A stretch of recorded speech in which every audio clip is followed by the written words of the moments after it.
మళ్ళీ మంగళవారం బాబు సర్కారు అప్పు మళ్ళీ అప్పు 4,400 కోట్ల అప్పుకు సెక్యూరిటీ వేలం నోటిఫై చేసినటువంటి ఆర్బీఐ ఈ నెలలో ఆల్రెడీ 4,500 కోట్ల అప్పు తీసుకొచ్చారు. ప్రతి నెల ఒక పద్ధతి ప్రకారం 15,000 కోట్ల రూపాయలు అప్పు తెస్తున్నారు. గ్రామంలో ఎక్కడ చూసినా ఒక ఇటుక ఇలా సంక్షేమ పథకాల గురించి ఏదో తక్కువ మాట్లాడుకుంటే అంత మంచిది.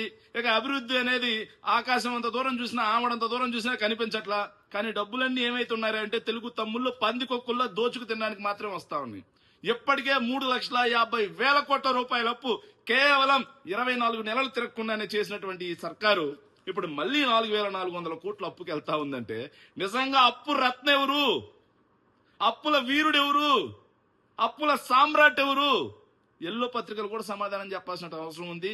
దత్తపురుడైనటువంటి పవన్ కళ్యాణ్ అయితే మరీ బేకనంగా సమాధానం చెప్పాలి. అప్పు రత్నాన్ని మాట్లాడి 3,20,000 కోట్ల రూపాయలు కోవిడ్ లాంటి కష్టకాలం ఉన్న 4 లక్షల కోట్లకు పైగా సంక్షేమం చేసి గ్రామాన సచివాలయం, విలేజ్ క్లినిక్, రైతు భరోసా కేంద్రాలు, నాడు నేడు స్కూల్స్, నాడు నేడు ఆసుపత్రులు, 17 మెడికల్ కాలేజీలు, 4 పోర్టులు, 10 ఫిషింగ్ హార్బర్లు, 6 ఫిష్ ల్యాండింగ్ సెంటర్లు, విజయవాడ దగ్గర ఉన్న ఏదైతే రిటైనింగ్ వాల్ దగ్గర నుంచి మొదలు పెట్టుకుంటే ఉద్దానం కిడ్నీ సెంటర్ వరకు ఇలా రాష్ట్ర వ్యాప్తంగా నలుమూలల అభివృద్ధి అంటే ఏంటో చూపించినటువంటి వైఎస్ జగన్మోహన్ రెడ్డి గారు కోవిడ్ లాంటి కష్టకాలాన్ని ఎదుర్కొని కూడా 3,26,000 కోట్ల రూపాయలు అప్పు చేస్తే రాష్ట్రం శ్రీలంక, సోమాలియా, సుడాన్ అయిపోతే మరి ఇవేమీ లేకుండా, సంక్షేమం లేకుండా, అభివృద్ధి లేకుండా కేవలం 24 నెలల్లో జగన్మోహన్ రెడ్డి గారు చేసిన 60 నెలల్లో చేసిన అప్పుని 24 నెలల్లో క్రాష్ చేసి అప్పుల్లో వరల్డ్ రికార్డు సృష్టిస్తున్నటువంటి చంద్రబాబు నాయుడు గారికి ఏం బిరుదివ్వాలి అని కూడా నేను పవన్ కళ్యాణ్ గారిని అడుగుతా ఉన్నా. అదేవిధంగా ముబ్దబ్బాయిని అడుగుతా ఉన్నా.